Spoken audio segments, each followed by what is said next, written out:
we ended up at Waccamaw High School because that's where the investigation led us. The alleged shooter was located at the high school. We were able to identify him through interviews and through social media, and he just happened to be at Waccamaw High School this morning. Our officers responded to Waccamaw High School. Absolutely no disruption whatsoever to the school. We did not have any incidents associated with the school once we got there.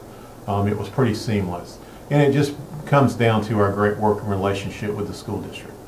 Now, you say the shooter was at Waccamaw High School, the alleged shooter, I should say. Which one is that? I'm assuming that's the 17-year-old. That's correct, 17-year-old. He's been charged as an adult with the charge of murder. And the 15-year-old, what's the 15-year-old charged with? The 15-year-old is also, there's another juvenile charge with murder, and there is an adult at this point charged with strong arm robbery. Has that person been arrested? We have 3 that's been arrested so far this morning, and we're still continuing the investigation. Can you say the name of the adult? No, sir. And can you say the name of the 17-year-old since he's being tried as an adult? Again, not at this time. Okay, but at some point you will release that since it's an adult? We'll release everything that we can. It's a very active investigation, but it's also an important investigation for the community, and that's why we will release as much as possible as soon as possible. It serves us no interest to hide any information in this case.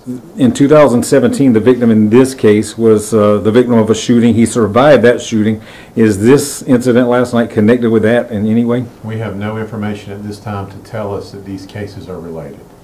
And do you have a motive for last night's shooting? We're still working that out, but obviously drugs plays a big part in what we're dealing with last night and today. And you said strong arm robbery for the adult charged in this. Was the victim of the shooting robbed, or was it something else that was robbed? Again, it's an active case. It's very fluid, but we will release more information once we're able to, and something that we'll release everything we can that won't jeopardize the investigation. Do you expect any more arrests besides these 3? Could be. I will not rule it out. Okay. And what led you to the school? How did you know this person was a suspect? Well, it's just from working the case. It was proper response last night when we got the original call that a shooting had occurred. You know, we send as much personnel as we can to the scene, and they start working it outward from there. Interviewing people, looking at social media, and this is how we ended up making the arrests we've made so far. I want to thank the Georgetown County School District and just thank the community. We cannot work these kind of cases by ourselves. We have to have help from the community, and you've done that, and look what it's resulted. We have taken more bad people off the street, and God bless the families involved in this, but we'll get to the bottom of it. But again, thank you for your help.